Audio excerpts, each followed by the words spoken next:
Tahukah kalian, karomah Mbah Priuk atau Al-Habib Hasan bin Muhammad Al-Haddad? Pada masa penjajahan pemerintah kolonial Hindia Belanda hendak mendirikan sebuah pelabuhan di Pondok Dayung di dekat pusara Mbah Priuk.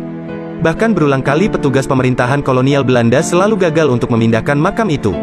Sampai beberapa petugas itu jatuh sakit saat hendak membongkar makam Mbah Priuk.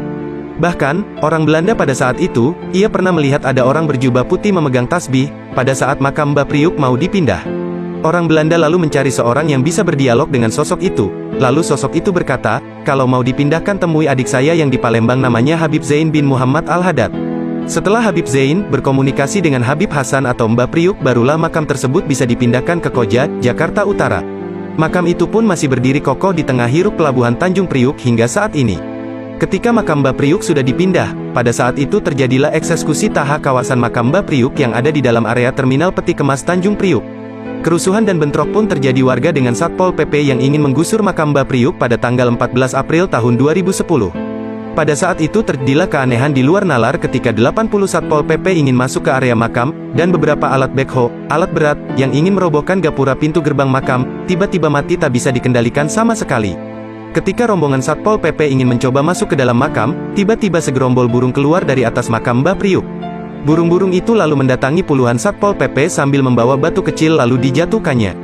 Satpol PP pun lari ketakutan dengan adanya burung-burung itu.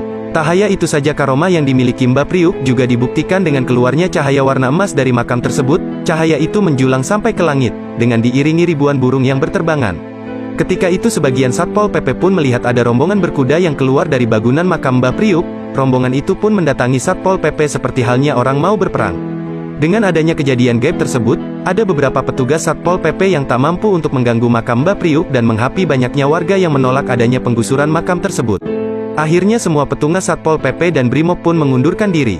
Makam Mbah Priuk pun tak jadi dipindah dan bangunan makam saat ini masih berdiri tegak seperti sebelumnya.